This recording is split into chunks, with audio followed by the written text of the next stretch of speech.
मैं विभा मिश्रा माध्यमिक शिक्षा मंडल की प्रश्न बैंक में 5 अंक के प्रश्न के पार्ट 4 को एक बार लेकर मैं आपके समक्ष पुनः उपस्थित हूँ। तो प्रारंभ करते हैं।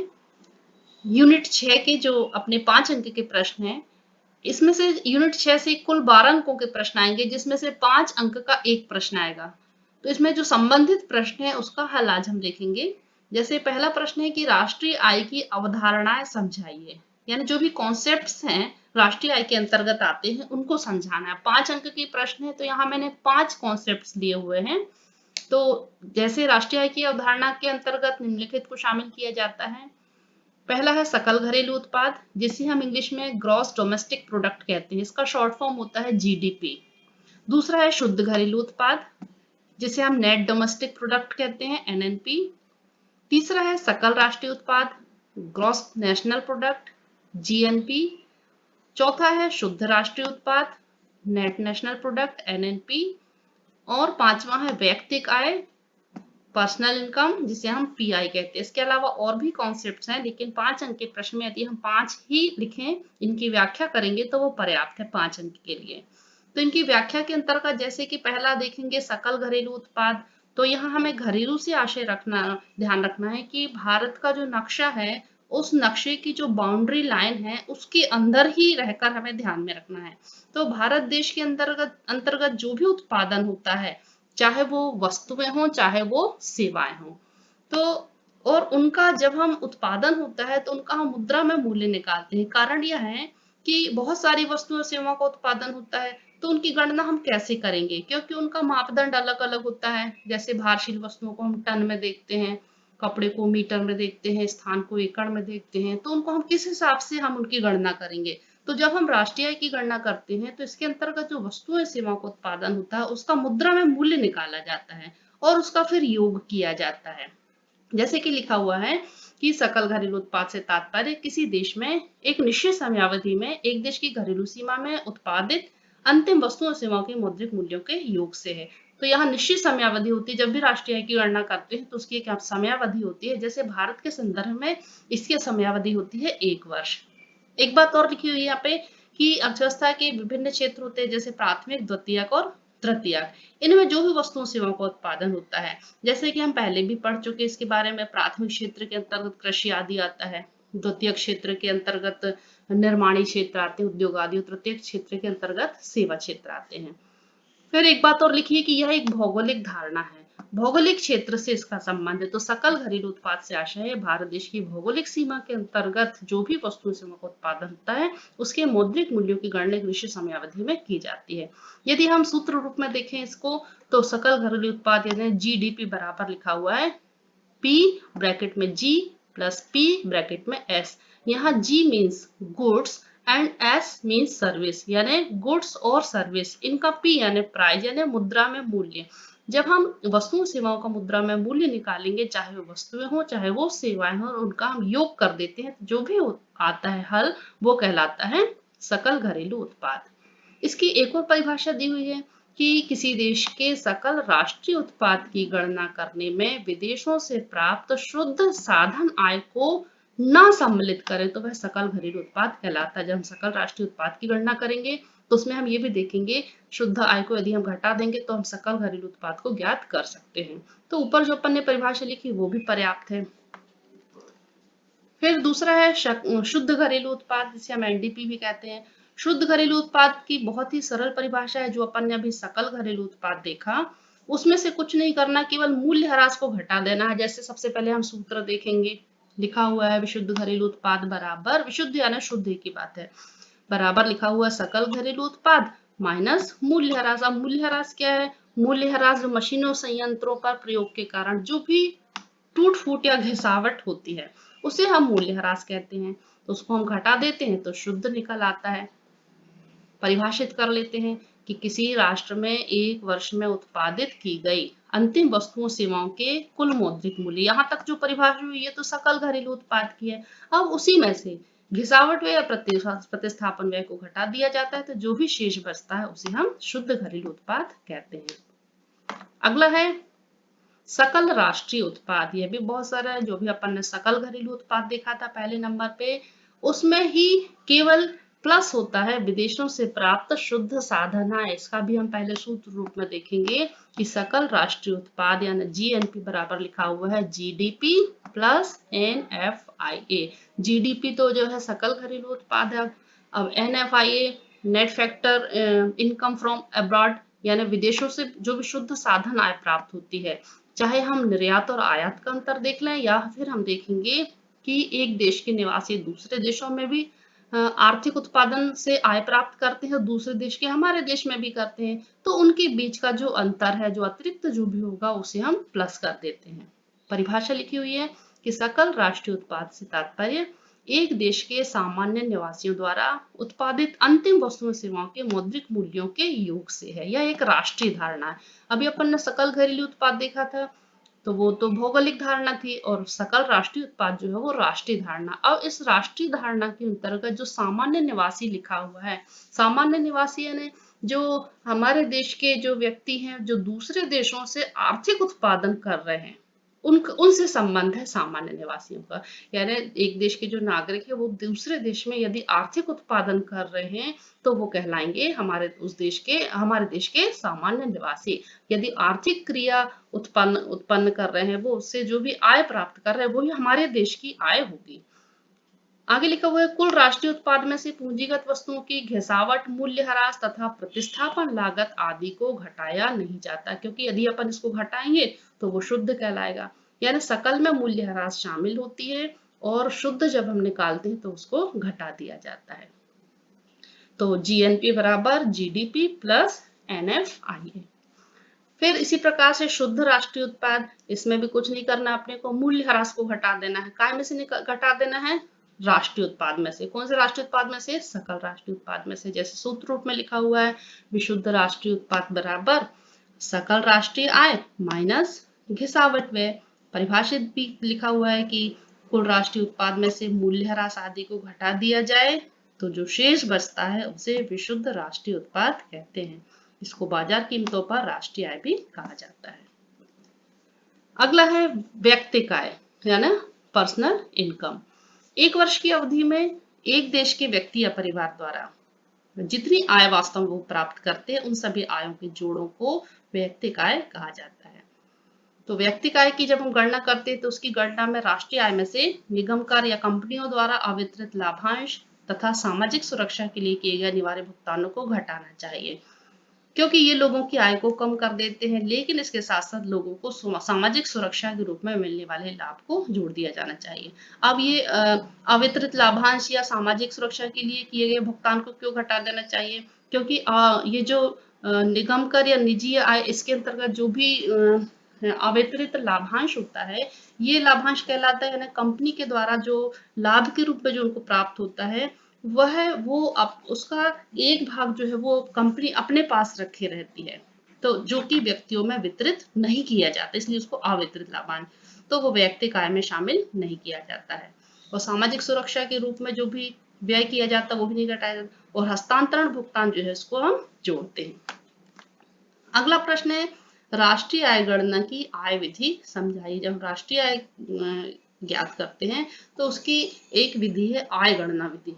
तो इस आय गणना विधि के द्वारा जब हम राष्ट्रीय आय को ज्ञात करते हैं तो इसमें जो आय के रूप, जैसे कि नाम है आय गणना विधि, तो आय के रूप में जो भी हमें प्राप्त होता है उसको हम इसके अंतर्गत जोड़ते हैं। जैसे कि ये लिखा हुआ है राष्ट्रीय आय बराबर मजदूरी एवं वेतन, लगान, ब्याज, लाभांश व अवितरित लाभ, सार्वजनिक क्षेत्र का अधिशेष, मिश्रित आय, स्वउपभोग के लिए वस्तुएं, विदेशों से प्राप्त शुद्ध आय, प्रत्यक्ष कर, ये जो सारे हैं ये इनकम के रूप में, आय के रूप में प्राप्त होते हैं। तो आय गणना विधि के अंतर्गत जो भी विशुद्ध आय, जो भी चाहे व्यक्ति के द्वारा या कोई भी व्यवसायिक उपक्रम के द्वारा जो भी आय के रूप में प्राप्त किया जाता है उसको हम राष्ट्रीय आय के अंतर्गत आय विधि से जब राष्ट्रीय आय गणना करते हैं तो उसको जोड़। अब एक बात और यह है, इसमें अनुत्पादक आय को शामिल नहीं किया जाता। अनुत्पादक आय से आशय क्या है? अनुत्पादक आय यानी जहां से उत्पादन नहीं होता, क्योंकि अर्थशास्त्र के अंतर्गत हम वही क्रियाएं, उन्हीं क्रियाओं को पढ़ते हैं जिससे कि हम जो कि उत्पादन किया जाता है आर्थिक उद्देश्य। तो यहाँ यदि अनुत्पादक आय है जिससे कि आय प्राप्त नहीं हो रहा प्रवाह के रूप में, तो हम उसको इसमें शामिल नहीं करते अनुत्पादक आय को।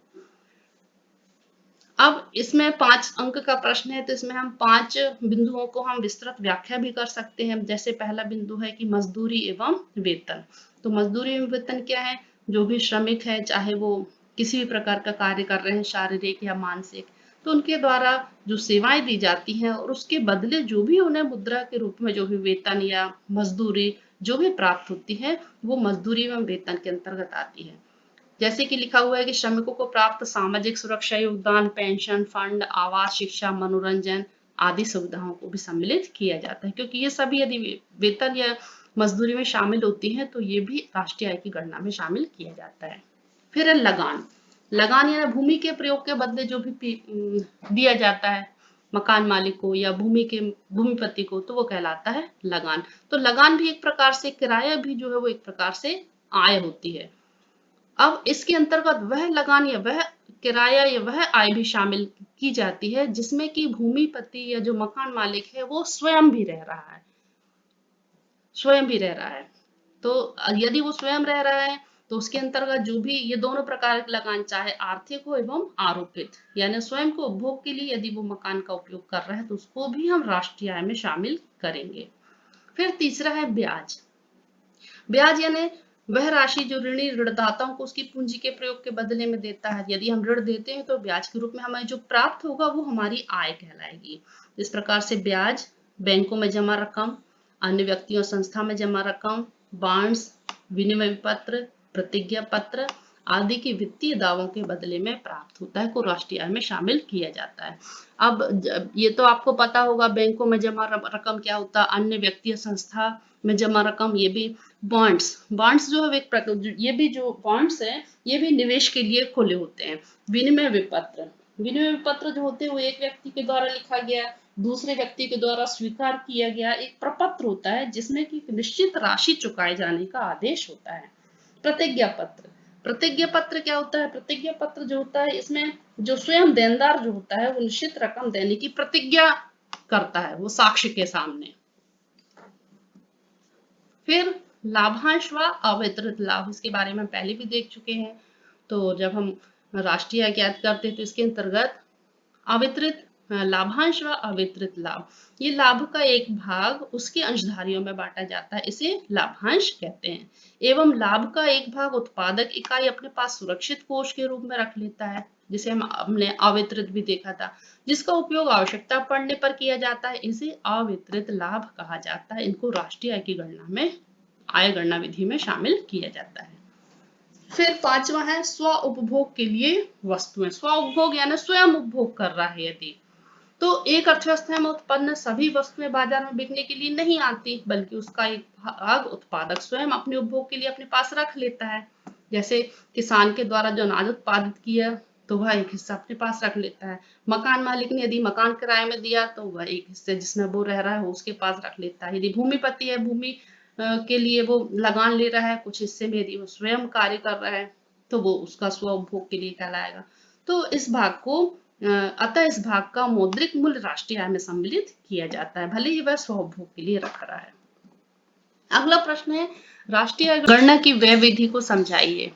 अब व्यय गणना विधि में जो भी व्यय किया जाता है उसको जोड़ते हैं और जो भी बचत होती है, तो इस विधि में लोगों में व्यय और बचत को जोड़कर राष्ट्रीय आय की गणना की जाती है।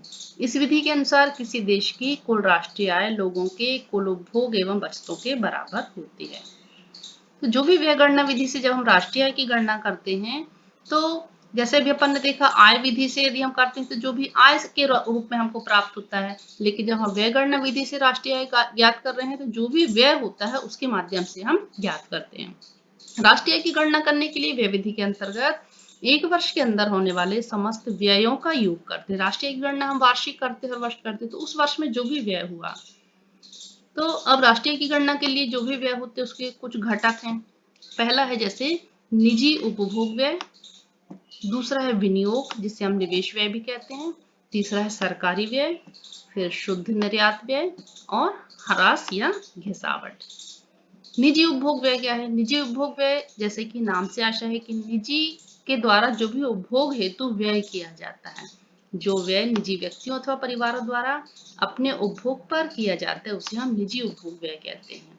ऐसे व्यय की प्रमुख मद यानी कौन-कौन से क्षेत्रों में व्यय किया जाता है निजी व्यक्तियों के द्वारा उपभोग हेतु, तो वो कर सकता है। एक तो अस्थायी उपभोक्ता वस्तुओं के लिए भी कर सकता है, या दैनिक आवश्यकता की जो वस्तु होती है उस पर, टिकाऊ वस्तुएं भी के लिए भी उपभोग कर सकता है व्यय, जो वस्तुएं बहुत दिनों तक चलती हैं। अब दैनिक आवश्यकता की वस्तुएं बहुत सी होती हैं, टिकाऊ वस्तुएं भी होती हैं, उपभोक्ता वस्तुएं भी होती हैं, उपभोक्ता सेवाएं भी होती हैं, वो सेवा भी लेता है। तो इस प्रकार से विभिन्न क्षेत्रों पर जो उपभोग हेतु जो व्यक्ति व्यय करते हैं उसको भी राष्ट्रीय आय में शामिल किया जाता है। दूसरा है विनियोग, जिसे हम निवेश व्यय कहते हैं। अब अर्थशास्त्र में विनियोग या निवेश से आशय क्या है कि जब हम ऐसे क्षेत्र में विनियोग या निवेश करते हैं जिससे कि उत्पादन का स्तर बढ़े, जैसे कि लिखा हुआ है कि उत्पादन कार्य के लिए किए जाने वाले व्यय को विनियोग कहते हैं। ऐसे निवेश से पूंजी की मात्रा में वृद्धि होती है जिससे उत्पादन के स्तर को बढ़ाने में सहायता मिलती है। जब हम विनियोग करेंगे, निवेश करेंगे, उससे उत्पादन की मात्रा बढ़ेगी, उत्पादन का स्तर भी बढ़ेगा। तो उस क्षेत्र में जब हम व्यय करेंगे, अब जो व्यय किया जाता है वो किया जा सकता है या तो व्यावसायिक स्थिर निवेश, माल के भंडार में निवेश, फिर गृह निर्माण में निवेश और सरकारी निवेश। ये विभिन्न क्षेत्रों में व्यय किया जा सकता है।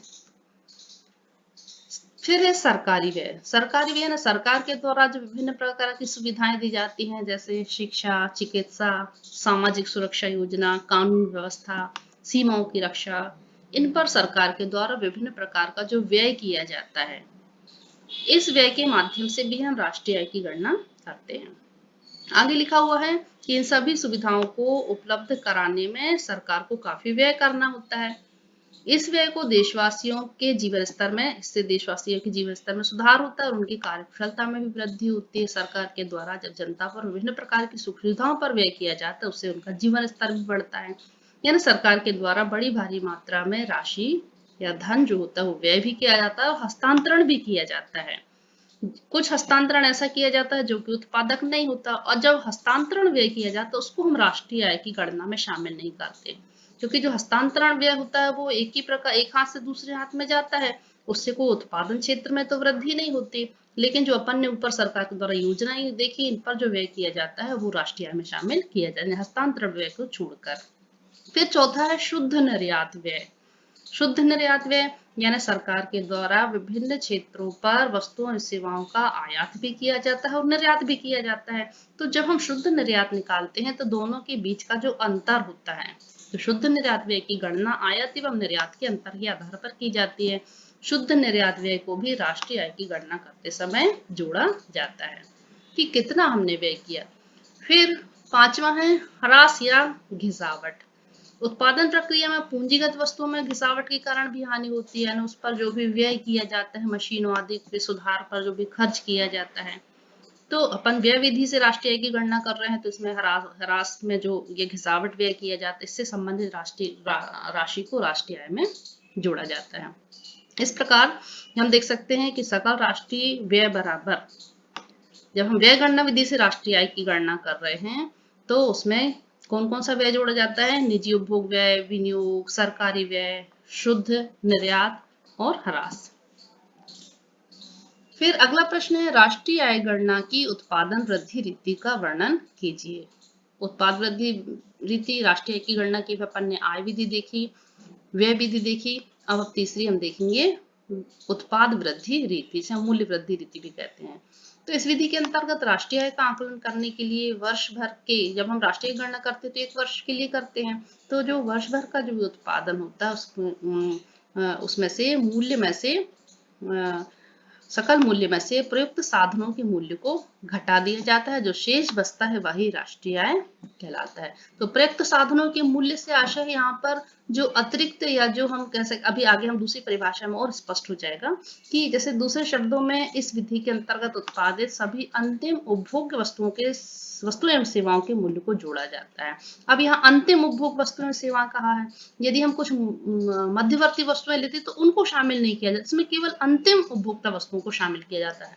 तो कभी कभी जब हम एक से दूसरे यदि हम एक वस्तु का प्रयोग करते हैं और उसको हम आगे उत्पादन करते हैं तो जो पहले वस्तु ली है वो हमारी मध्यवर्ती वस्तु कहलाएगी और अंतिम वस्तु जो है वो पूर्ण निर्मित वस्तु कहलाएगी। तो जब हम उत्पाद वृद्धि रीति से जब हम गणना करते हैं तो उसमें केवल अंतिम उपभोग वस्तु सेवाओं को जोड़ा जाता है। इसके बीच में जो मध्यवर्ती वस्तु होती है इसका हम और उदाहरण के द्वारा हम और अच्छे से देखेंगे। अभी आगे लिखा हुआ उत्पादित कुछ वस्तुएं सेवाओं की प्रकृति अंतरिम या मध्यवर्ती होती है जिन्हें बाद में उत्पाद क्रिया में प्रयोग किया जाता है। इनका उपभोक्ता द्वारा आवश्यकता पूर्ति हेतु उस अवस्था में प्रयोग नहीं होता। यानी जब हम मध्यवर्ती वस्तुओं का प्रयोग करते हैं तो वो कच्चे माल के रूप में या मध्यवर्ती के रूप में होता है। जब हम निर्मित करते हैं तब वह उसका रूप परिवर्तित होकर वह पूर्ण निर्मित वस्तु हो जाती है। उसका या मुद्रा में मूल्य निकालते हैं और उसको हम राष्ट्रीय आय में शामिल करते हैं। जैसे कि उदाहरण लिखा हुआ है, उदाहरण के द्वारा और अच्छे से स्पष्ट हो जाएगा। एक बेकरी वाला ब्रेड बनाने के लिए आटा चाहता है। यदि बेकरी वाला है, उसे ब्रेड बनाने के लिए आटा चाहिए। अब वह 5,000 रुपए का आटा मिल से खरीदता है। यदि उसने 5,000 रुपए का आटा खरीदा, अब उस आटे से वो क्या बनाएगा? ब्रेड बनाएगा। तो ये जो 5,000 रुपए का आटा है, इसके माध्यम से जब वो ब्रेड बनाएगा तो वह ब्रेड जो है वो पूर्ण निर्मित वस्तु हो गई। ये मध्यवर्ती वस्तु हो गई उसकी आटा। तो 5,000 रुपए का आटा लिया तथा निर्माण प्रक्रिया के अंतर्गत आटे को ब्रेड में परिवर्तित कर देता है और ब्रेड को 7,000 रुपए में बेच देता है। तो जैसे अपन ये भी देखते हैं कि जो भी आर्थिक क्रियाएं की जाती है वो लाभ कमाने की दृष्टि से की जाती हैं। अब 5,000 रुपए का आटा लिया और उसको बेचा कितने में? 7,000 रुपए में। अब यहाँ लिखा हुआ है कि यहाँ मध्यवर्ती वस्तु क्या हुई? 5,000 रुपए की हुई। आटा जो प्रयोग किया वो मध्यवर्ती होगी जिसके लिए उसने कितनी लागत लगाई थी? 5,000। अब ब्रेड को उत्पाद कहेंगे क्योंकि उसने उत्पादन काहे का किया? ब्रेड का। तो अंतिम वस्तु कहलाएगी। अब इसका मूल्य उसने कितना लगाया? 7,000 रुपए। अब दोनों के बीच का जो अंतर है, जैसे उत्पाद के मूल्य 7,000 में से 5,000 मध्यवर्ती वस्तु की लागत इसमें शामिल है। यदि हम इसको घटाएंगे 7,000 में से 5,000 तो 2,000 रुपए जो है वो इस प्रकार बेकर ने 2,000 रुपए का मूल्य अर्थव्यवस्था में अंतिम वस्तुएं सेवाओं के प्रवाह में जोड़ा। यानी यह मूल्य वृद्धि कितने की हुई? 5,000 रुपए का तो उसने आटा खरीदा था और बेचा 7,000 में। तो जो अंतिम जो अंतर है 2,000 की मूल्य वृद्धि हुई। यानी 5,000 का आटा खरीदा और उसमें उसने 2,000 रुपए की मूल्य वृद्धि की। ऊपर स्पष्ट लिखा हुआ है जैसे कि इस विधि से राष्ट्रीय आय का अनुमान लगाने में दोहरी गणना की संभावना होती है। दोहरी गणना की संभावना क्या होती है कि जैसे अभी अपन ने आटे का मूल्य 5,000 रुपए लगाया और ब्रेड का 7,000 में, तो 5,000 और 7,000 यदि हम जोड़ के फिर राष्ट्रीय आय में शामिल करेंगे तो वो तो दोहरी गणना हो जाएगी। 5,000 आटा लिया था तो वो तो वह 5,000 दो बार जुड़ जाएगा। और यदि हम 5,000 को दोहरी गणना नहीं करेंगे तब वो मूल्य वृद्धि रीति कहलाएगी। तो इसमें इसके राष्ट्रीय आय की जब हम गणना करते हैं तो इसमें दोहरी गणना की संभावना रहती है यदि हम सावधानी ना रखें तो। आगे लिखा हुआ इससे बचने के लिए उत्पाद विधि की मूल्य संवर्धन विधि का प्रयोग करते हैं। यानी यही अपन ने मूल्य संवर्धन विधि देखी कितनी मूल्य वृद्धि की, उसके माध्यम से हम राष्ट्रीय आय की गणना करते हैं मूल्य वृद्धि विधि में। इसके अंतर्गत उत्पादन के प्रत्येक चरण पर उत्पादन का सही मूल्य ज्ञात कर लिया जाता है। यदि आगे और भी चरण होते इसके, आटा के बाद ब्रेड बनाई, ब्रेड के बाद फिर यदि ब्रेड से और भी दूसरा आइटम बनाता तो हर चरण पर कितने की मूल्य वृद्धि की, तो उसके माध्यम से भी हम राष्ट्रीय आय की गणना करते हैं। उत्पादन का सही मूल्य ज्ञात करने के लिए उत्पादन के मूल्य में से उत्पादन साधनों पर होने वाला खर्च घटा देते हैं। इस प्रकार प्राप्त राशि ही राष्ट्रीय आय कहलाती है। तो मूल्य वृद्धि विधि से जब राष्ट्रीय आय की गणना करते हैं तो कितने की मूल्य वृद्धि हुई उसको ही बस जोड़ा जाता है। प्रश्न 5वां, राष्ट्रीय आय की आय विधि की प्रमुख सावधानियों को लिखिए। जब हम राष्ट्रीय आय की गणना करते हैं तो आय विधि से जब हम गणना करते हैं तो उसमें हमें क्या सावधानियां रखनी चाहिए ये पूछा गया है। तो सावधानियां हैं जैसे पहला, गैर कानूनी कार्यों से प्राप्त होने वाली आय को शामिल नहीं किया जाना चाहिए। गैर कानूनी कार्यों से प्राप्त होने वाली जो आय है जैसे जमाखोरी, तस्करी या घूस, इससे प्राप्त होने वाली आय को जब हम राष्ट्रीय आय की गणना करते हैं तो उसमें हम शामिल नहीं करते। दूसरा है, पुरानी वस्तुओं की बिक्री से प्राप्त होने वाली आय को राष्ट्रीय आय में शामिल नहीं किया जाता है, किंतु दलालों को मिलने वाला कमीशन राष्ट्रीय आय में जोड़ा जाता है। यदि हम पुरानी वस्तुओं से बिक्री से प्राप्त होने वाली आय को राष्ट्रीय आय में जोड़ेंगे तो उससे हम दोहरी गणना की संभावना होती है। किंतु दलालों से मिलने वाला कमीशन हम इसलिए जोड़ते हैं कि उसमें कहीं ना कहीं उनको उत्पादकी कार्यों से जिस प्रकार से आय प्राप्त होती है, उनको कुछ बढ़ी हुई आय प्राप्त होती है, तो दलालों का कमीशन जो है वो जोड़ा जाता है, वो पुरानी वस्तुओं से जो प्राप्त होने वाली आय को नहीं जोड़ा जाता। हस्तांतरित भुगतान जैसे पेंशन, छात्रवृत्ति, बेरोजगारी भत्ता, सरकारी सहायता आदि को राष्ट्रीय आय में नहीं जोड़ा जाता। जो हस्तांतरित भुगतान होते हैं इनका भी उत्पादन क्रिया से संबंध नहीं होता। हस्तांतरित यानी एक हाथ से दूसरे हाथ में केवल लिए दिए जाते हैं, तो इनको हम हस्तांतरित भुगतान कहते हैं। इनका उत्पाद की क्रिया संबंध नहीं होता, तो इसलिए इसको राष्ट्रीय आय में नहीं जोड़ा जाता। फिर अंश, ऋण पत्र या बॉन्ड्स, चाहे नए हो या पुराने, इनके विक्रय को राष्ट्रीय आय में शामिल नहीं किया जाता, क्योंकि ये जो इन व्यवहारों से वस्तुओं सेवाओं के विद्यमान प्रवाह का संबंध नहीं है, इसलिए इसको राष्ट्रीय आय में नहीं जोड़ा। किंतु इनका भी जो कमीशन या दलाली से जो राष्ट्रीय आय में जो अतिरिक्त प्राप्त होता है उसको हम जोड़ सकते हैं, क्योंकि उनका उत्पादक सेवा का प्रतिनिधित्व करती हैं। फिर है मृत्यु कर, उपहार कर, संपत्ति कर, अप्रत्याशित लाभ। अप्रत्याशित लाभ यानी जिसे हम लॉटरी आदि भी कह सकते हैं। तो इनके द्वारा जो भी आय प्राप्त होती है उनको राष्ट्रीय आय में शामिल नहीं किया जाता, क्योंकि इन करों का भुगतान करदाता या तो अपने धन में से या भूतकाल की बचत से करता है। फिर अगला है स्व उपभोग के लिए रखी गई वस्तुओं के उत्पादन मूल्य को राष्ट्रीय आय में जोड़ा जाता है। तो स्व उपभोग के लिए जो वस्तुएं रखी जाती है वो भी एक प्रकार से इस प्रकार की वस्तु होती है कि उनसे भी आय की प्राप्ति होती है, भले ही वह स्वयं के लिए रखी जा रही है। फिर अगला है वैयक्तिक प्रत्यक्ष कर, कर्मचारियों की आय का एक हिस्सा है, इसलिए इसे राष्ट्रीय आय में शामिल नहीं किया जाता। वैयक्तिक प्रत्यक्ष कर यदि हम दिया जा रहा है कर्मचारियों की आय का हिस्सा ही है, वो चाहे वो व्यक्तियों के पास रहे चाहे वो कर के रूप में जाए, तो उसको एक ही बार शामिल किया जाता है। इसलिए यदि प्रत्यक्ष कर के माध्यम से चुकाया जा रहा है तो उसको हम राष्ट्रीय आय में शामिल नहीं करते। फिर मकान मालिक के अपने कब्जे में मकान का आरोपित किराया राष्ट्रीय आय में जोड़ा जाता है। मकान मालिक ने अपने कब्जे में जो रखा वो भी राष्ट्रीय आय में हम जोड़ते हैं। निगम कर लाभ का एक भाग है, अतः यह राष्ट्रीय आय में शामिल नहीं होगा। तो निगम कर जो है वो राष्ट्रीय आय में शामिल हम नहीं करते। अगला प्रश्न है व्यय विधि द्वारा राष्ट्रीय आय ज्ञात करने में रखी जाने वाली सावधानियों को लिखिए। जब हम राष्ट्रीय आय की गणना करते हैं जिस प्रकार से आय विधि है उसी प्रकार से दूसरी जो व्यय विधि है उसमें हमें क्या सावधानियां रखनी चाहिए ये हम देखेंगे। तो पहला है जैसे पुराने माल पर किए गए व्यय को राष्ट्रीय आय में शामिल नहीं किया जाना चाहिए। तो व्यय विधि से आशय क्या है? व्यय विधि के अंतर्गत जो भी वस्तुओं और सेवाओं की खरीदी है तो जो खर्चे किए जाते हैं, जो व्यय किया जाता है उसके अंतर्गत हम देखेंगे सावधानियां। तो यदि हम इस प्रकार का व्यय कर रहे हैं कि पुराने माल को खरीदने के लिए व्यय कर रहे हैं तो उसको हम राष्ट्रीय आय में शामिल नहीं करेंगे, क्योंकि इसमें भी पुनः दोहरी गणना की संभावना होगी क्योंकि पुराना माल है। फिर अंशों, ऋण पत्रों, बैंक जमाओं, बचत प्रमाण पत्रों पर किए गए विनियोगों को राष्ट्रीय आय में शामिल नहीं किया जाता। तीसरा है मध्यवर्ती वस्तुओं और सेवाओं पर किए गए व्यय को भी राष्ट्रीय आय में शामिल नहीं किया जाता। फिर हस्तांतरण भुगतान जैसे पेंशन, छात्रवृत्ति, बेरोजगारी भत्ता आदि को भी राष्ट्रीय आय में शामिल नहीं किया। जिस प्रकार से आय गणना विधि की सावधानियां देखी थी तो उसमें आय होने वाले और यहाँ हम देखेंगे जो व्यय किया जा रहा है, जैसे पेंशन, छात्रवृत्ति आदि वहां आय विधि में जो लिया जाने वाला था, यहाँ व्यय अर्थात दी जाने वाली पेंशन, दी जाने वाली छात्रवृत्ति, जो भी व्यय किया जाता है उसको हम राष्ट्रीय आय गणना में शामिल नहीं करते। फिर पांचवा स्व उपभोग के लिए उत्पादन के रखे हुए भाग को राष्ट्रीय आय में जोड़ा जाता है।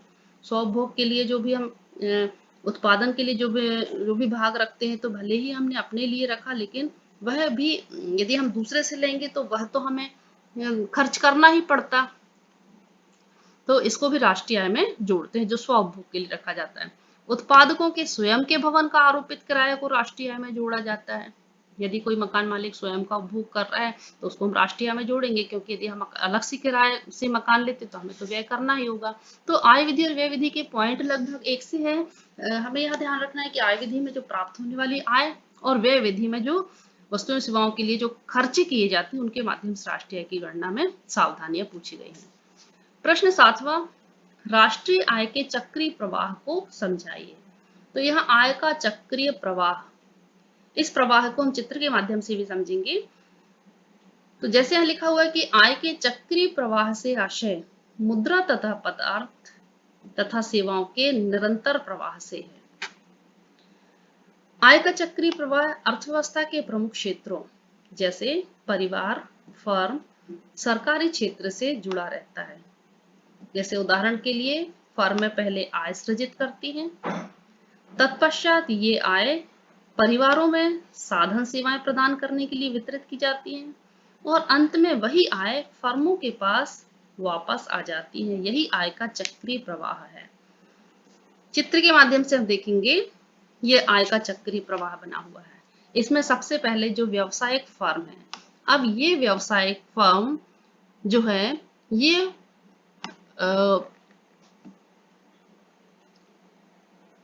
उत्पादन करती है। व्यावसायिक फर्म जो भी उत्पादन करती है वो किसके लिए करती है? परिवार के लिए करती है। अब परिवार के पास फर्म के द्वारा वस्तुओं एवं सेवाओं का जो उत्पादन किया गया, तो ये परिवार जो है वो फर्म से खरीदेगी। ये एरो बना हुआ है, परिवार से लेके ये फर्म तक ये खरीदेगी। किस प्रकार से खरीदेगी? क्योंकि फर्म के द्वारा ये वस्तु सेवाओं का ये उत्पादन किया जा रहा है। तो नीचे जो एरो बना हुआ है ये व्यावसायिक फर्म से कहाँ गया है? ये परिवार की तरफ गया है। तो ये परिवार की तरफ गया है। पहले हम यदि देखेंगे, यदि फर्म ने वस्तुओं सेवाओं का उत्पादन किया तो वस्तुओं सेवाओं का प्रवाह जो है वो कहाँ जा रहा है? परिवार की ओर जा रहा है। प्रवाह यानी क्या होता है? जैसे प्रवाह यानी बहता हुआ जल, जो एरो है, जो धारा है वो जा रही है, यानी उत्पादन, वस्तुओं सेवाओं का उत्पादन हो रहा है। उत्पादन के पश्चात ये कहाँ जा रहा है? परिवार की ओर जा रहा है। यानी फर्म ने उत्पादन किया, किसके लिए किया? परिवार के लिए। किसका उत्पादन किया? वस्तुओं एवं सेवाओं का। तो वस्तुओं एवं सेवाओं का प्रवाह जो है परिवार की ओर जा रहा है। अब परिवार की तरफ से पुनः ये जो उपभोग व्यय किया गया है, यानी वस्तुओं सेवाओं को खरीदा गया है, तो खरीदा गया है अर्थात व्यय किया गया है, उपभोग के लिए व्यय किया गया है। फर्म ने वस्तुओं सेवाओं का उत्पादन किया और उन वस्तुओं और सेवाओं का प्रयोग किसने किया? परिवार ने किया। अब परिवार जब उपभोग कर रहा है तो उपभोग हेतु व्यय भी कर रहा है और व्यय की राशि पुनः कहाँ आई? ये फर्म के पास आई। अब फर्म जो है, फर्म को जो भी आय प्राप्त हुई उस आय को वो मजदूरी, लगान, ब्याज, लाभ के रूप में देगी। ये मजदूरी, लगान, ब्याज के रूप में ये एरो दिखा रहा है कि मजदूरी, लगान, ब्याज के रूप में फर्म से आय जो है वो कहाँ आई गई? परिवार के पास आई। तो उनको लगान, ब्याज, मजदूरी के रूप में प्राप्त हुई, लेकिन वो क्या हुई? उनकी तो आय हुई। अब यही आय पुनः साधन के रूप में जा रही है। श्रम, पूंजी, भूमि, उद्यमी, ये साधन के ये एरो की तरफ दिखा रही। तो इस प्रकार से निरंतर जो चक्र जो है वो चलता रहता है। ये पूरा प्रवाह है। व्यावसायिक फर्म की ओर से वस्तुओं सेवाओं का उत्पादन हुआ, ये वस्तुओं सेवाओं का उत्पादन हुआ, फिर परिवार ने उपभोग व्यय किया, फिर यही आय जो है वो पुनः परिवार के पास आई। अब परिवार के माध्यम से भूमि, पूंजी, श्रम, उद्यमी के रूप में ये फर्म के पास आई। तो ये आय का चक्रीय प्रवाह जो है वो निरंतर चलता रहता है। इसे हम आय का वर्तुल प्रवाह भी कहते हैं। इस प्रकार से भी लिखा हुआ है ये, वह संकल्पना जिसके अनुसार किसी अर्थव्यवस्था में उत्पादित वस्तु तथा सेवाओं का कुल मूल्य एक वर्तुल पथ पर गमन करता है। यह प्रवाह या तो कारक अदायगी है या वस्तु और सेवाओं पर व्यय अथवा समस्त उत्पादन के मूल्य के रूप में होता है। प्रश्न 8वां, स्टॉक तथा प्रवाह में अंतर स्पष्ट कीजिए। स्टॉक एवं प्रवाह को पहले परिभाषित किया गया है। स्टॉक वह मात्रा है जिसे किसी समय विशेष पर मापा जाता है, जबकि प्रवाह वह मात्रा है जिसे किसी विशेष समयावधि में मापा जाता है। यह समय विशेष, समयावधि में हमें ध्यान रखना है। स्टॉक यानी समय बिंदु, point of the time, and प्रवाह जो है वो समयावधि यानी पीरियड ऑफ द टाइम। आगे लिखा हुआ, जैसे एक निश्चित तिथि पर देश में मुद्रा की मात्रा स्टॉक है, यदि ये निश्चित तिथि है यानी वो पॉइंट ऑफ द टाइम है, समय विशेष है, तथा एक वित्त वर्ष में जो व्यय है वह प्रवाह कहलाता है। वित्तीय वर्ष यानी पूरा वर्ष, पीरियड ऑफ द टाइम। तो स्टॉक का संबंध समय विशेष से है और प्रवाह का संबंध समयावधि से है। अब इसमें अंतर पूछा गया है तो अंतर अलग अलग लिखा है। हम चाहे तो दो भाग के करके भी लिख सकते हैं। तो पहले स्टॉक के पॉइंट देखेंगे, फिर प्रवाह के देखेंगे। हम चाहे तो अलग अलग भी बीच में लाइन खींच के भी लिख सकते हैं। तो पहले स्टॉक, स्टॉक वह मात्रा है जिसे किसी समय विशेष पर मापा जाता है। अपन ने देखा था विशेष समय यानी या समय बिंदु भी कह सकते हैं। इसका संबंध किसी दिनांक से हो सकता है, विशेष दिन से हो सकता है, लेकिन लंबे समयावधि से नहीं होगा। हमें डेट देना पड़ेगी या टाइम देना पड़ेगा। दूसरा है स्टॉक का कोई समय काल नहीं होता। समय काल यानी यहाँ समय काल का संबंध समयावधि से है, इसका समय काल नहीं होता, पीरियड नहीं होता, लंबा समय नहीं होता। फिर अगला है स्टॉक एक स्थैतिक अवधारणा है। स्थैतिक अवधारणा है ना, जब हम बोलेंगे कि स्टॉक इस समय इतना है, यानी वो स्थैतिक अवधारणा है, उसमें उतना ही है, उसका संबंध गतिशीलता से नहीं होता है। फिर कुछ चरों की स्टॉक अवधारणाएं नहीं होती, जैसे आयात निर्यात। यदि हम आयात निर्यात देखेंगे तो वो एक उसको हम स्टॉक में नहीं कहेंगे, प्रवाह होगा। आयात निर्यात यानी जब हम देश में एक देश से दूसरे देश को हम लेते और देते हैं, तो इसका संबंध एक समयावधि से ही हम मान सकते हैं, तो इसमें स्टॉक की अवधारणाएं नहीं होती। प्रवाह के कुछ बिंदु देखेंगे। प्रवाह वह मात्रा है जिसे विशेष समयावधि में मापा जाता है। प्रवाह का संबंध समयावधि से है, पीरियड से है, चाहे वो वर्ष हो सकता है, लंबा समय हो सकता है, सप्ताह हो सकता है, किंतु निश्चित बिंदु नहीं होगा। फिर प्रवाह का समय काल होता है। यहाँ समय काल का संबंध भी होता है लंबे समय से, पीरियड से।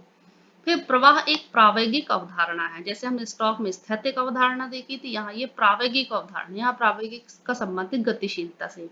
फिर कुछ चरों की केवल प्रवाह अवधारणाएं होती हैं। अब आयात निर्यात जो अपन ने देखा था स्टॉक के अंतर्गत नहीं होता, लेकिन ये प्रवाह के अंतर्गत होता है, तो कुछ चरों की प्रवाह अवधारणाएं होती हैं, वो आयात निर्यात का संबंध प्रवाह से ही होता है।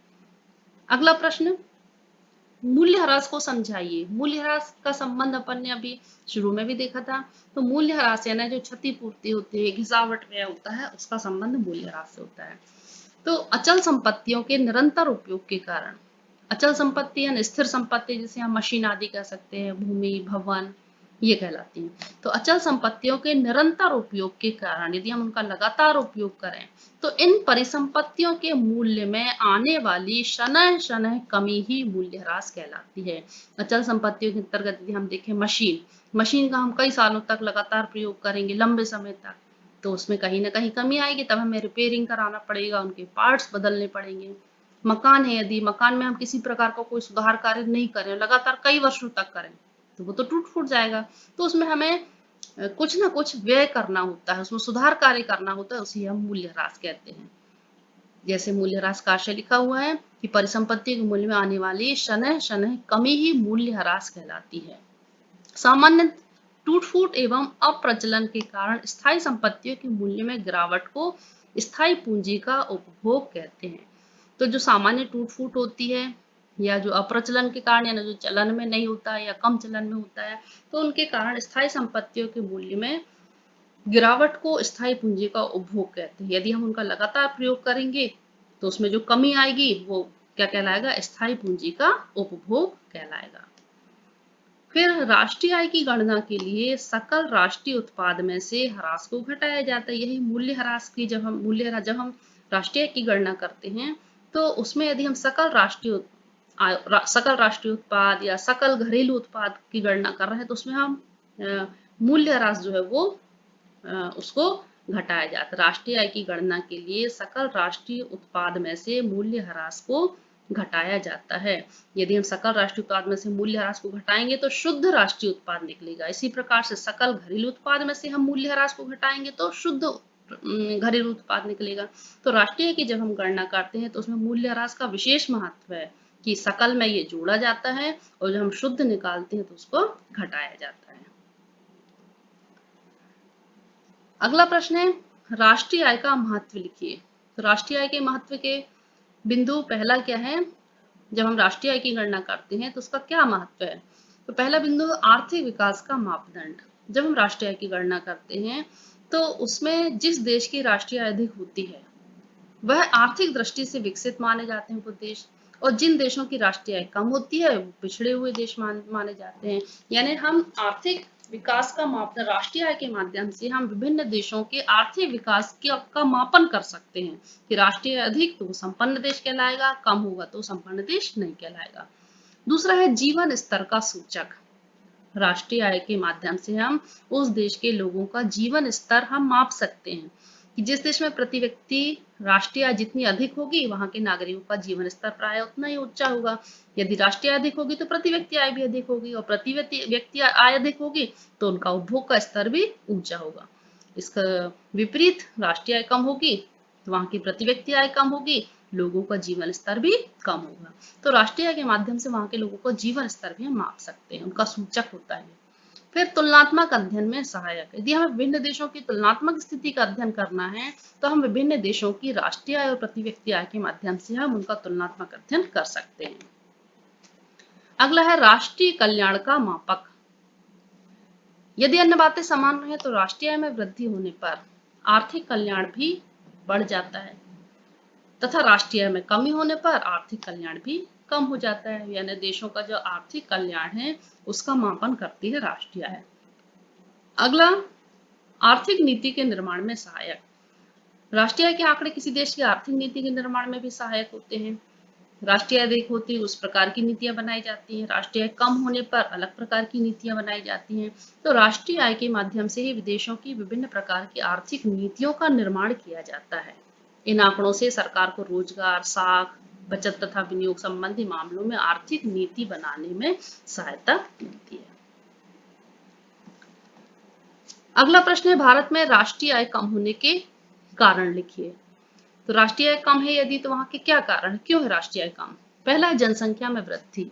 जिस देश की जनसंख्या जितनी अधिक होगी वहां का उपभोग का स्तर भी उतना अधिक होगा, और उपभोग का स्तर अधिक होगा तो वहां का खर्च भी अधिक होगा। तो राष्ट्रीय आय की जो दर है वो धीमी हो जाएगी। जैसे कि लिखा हुआ, राष्ट्रीय आय में वृद्धि की धीमी गति का सबसे प्रमुख कारण है जनसंख्या में तीव्र वृद्धि। जो भी आय प्राप्त होती है वो उपभोग पर खर्च हो जाती है, और जनसंख्या में तीव्र वृद्धि के कारण राष्ट्रीय आय में वृद्धि की दर जो है वो धीमी हो गई है। दूसरा है कृषि पर निर्भरता। देश की लगभग 71% जनसंख्या अभी भी कृषि में लगी हुई है, जबकि औद्योगिक क्षेत्रों में केवल 12% जनसंख्या लगी है, एवं सेवा क्षेत्र में केवल 17% जनसंख्या लगी है। इसलिए राष्ट्रीय आय में वृद्धि की गति धीमी, यानी हम कह सकते हैं कि देश की अधिकांश जनसंख्या जो है कृषि क्षेत्र में लगी हुई है, और कृषि जो है मानसून पर निर्भर होता है, जिस पर की उत्पादकता जो है वो अनिश्चित होती है। तो कभी कभी जब हम देखेंगे यदि पूर्ण रूप से जो जनसंख्या राष्ट्रीय आय कृषि क्षेत्र पर निर्भर है तो वहां की जो उत्पादकता यदि कम होगी तो वहां की राष्ट्रीय आय भी जो हम नहीं कह सकते कि वो प्रति व्यक्ति और राष्ट्रीय आय जो है वो हमेशा बढ़ी हुई होगी। फिर है पूंजी की कमी। देश में पूंजी की कमी राष्ट्रीय आय में धीमी वृद्धि का एक प्रमुख कारण है। पूंजी यानी व्यक्ति जब अपनी आय में से बचत करके पूंजी के रूप में जो उपभोग करता है तो वो कहलाता है, जिससे और आगे ये पूंजी जो है विनियोग के क्षेत्र में खर्च की जाती है। तो बचत से पूंजी, पूंजी से विनियोजन, ये एक दूसरे से जुड़ा हुआ है, जो कि राष्ट्रीय आय में वृद्धि की दर को बढ़ा सकता है। लेकिन ये इसके अपोजिट हम कहेंगे, ये कमी होने से राष्ट्रीय आय में कमी का ये एक प्रमुख कारण है। बचत कम, पूंजी कम, विनियोजन कम। अगला पॉइंट है तकनीकी पिछड़ापन। भारत के तकनीकी पिछड़ेपन के कारण उत्पादन में परंपरागत रीतियों का प्रयोग किया जाता है। नई नई जो तकनीकी उनका प्रयोग नहीं किया जा रहा है। परंपरागत तरीकों से यदि हम प्रयोग कर रहे हैं तो उससे उत्पादकता का स्तर नहीं बढ़ रहा है, उत्पादकता का स्तर निम्न है। इससे कृषि व औद्योगिक दोनों क्षेत्रों में लोगों की आय कम है, चाहे वो कृषि क्षेत्र हो चाहे औद्योगिक क्षेत्र। जब तक हम नई नई तकनीकी नहीं अपनाएंगे तब तक उत्पादकता में वृद्धि नहीं होगी। तो राष्ट्रीय आय में धीमी वृद्धि का एक बहुत ही महत्वपूर्ण कारण है ये, कि हमारा देश जो है तकनीकी पिछड़ापन के कारण यहाँ की राष्ट्रीय आय जो वो कम है। फिर आय का असमान वितरण। भारत में राष्ट्रीय आय का वितरण बहुत असमान है। किसी के पास आय अधिक है, किसी के पास बहुत कम है। जो भी अप्रत्यक्ष कर लिए जाते हैं उनका भार गरीबों पर पड़ता है, जिससे वह और भी गरीब हो जाते हैं। जो भी अप्रत्यक्ष कर लगाए जाते हैं उनका भार गरीबों पर पड़ता है। जो भी उपभोग की वस्तुएं वो उपयोग कर रहे हैं उन पर कर की राशि ली जाती है, और वो अधिकांश जो गरीब वर्ग पर उसका भार पड़ रहा है। तो असमानता का प्रमुख कारण सरकार की दोषपूर्ण कर नीति है। जो भी प्रत्यक्ष कर लिए जाते हैं वो भी उसमें भी पूर्ण रूप से जो जिनसे आय जिनको कर का भुगतान किया जाना चाहिए वो कर का भुगतान नहीं करते, या कई ऐसे विशेष कारण है जिससे कि आय का वितरण जो है वो असमान है, जिससे राष्ट्रीय आय जो है वो कम है। अगला प्रश्न है, भारत में राष्ट्रीय आय में वृद्धि के उपाय लिखिए। अभी अपन ने कारण देखे थे, अब हम देखेंगे ऐसी कौन सी बात है जिसके माध्यम से राष्ट्रीय आय को बढ़ा सकते हैं? तो पहला है प्राकृतिक साधनों का उचित प्रयोग। तो देश की राष्ट्रीय आय की वृद्धि के लिए आवश्यक है कि प्राकृतिक साधनों का उचित उपयोग किया जाए। इसको हम थोड़ा सा और विस्तृत भी लिखेंगे कि देश में जो भी प्राकृतिक संसाधन है जिनके माध्यम से हम उत्पादन करते हैं, इनका हमें समुचित उपयोग सही उपयोग किया जाना चाहिए। यदि हम उचित उपयोग करेंगे तो उत्पादकता का स्तर बढ़ेगा, लागत कम होगी और देश की राष्ट्रीय आय जो है वो बढ़ेगी। फिर जनसंख्या की वृद्धि पर नियंत्रण। देश में राष्ट्रीय वृद्धि के लिए आवश्यक है यथासंभव बढ़ती हुई जनसंख्या की दर को कम किया जाए। यदि अधिक जनसंख्या होती है तो उपभोग का स्तर ऊंचा होता है।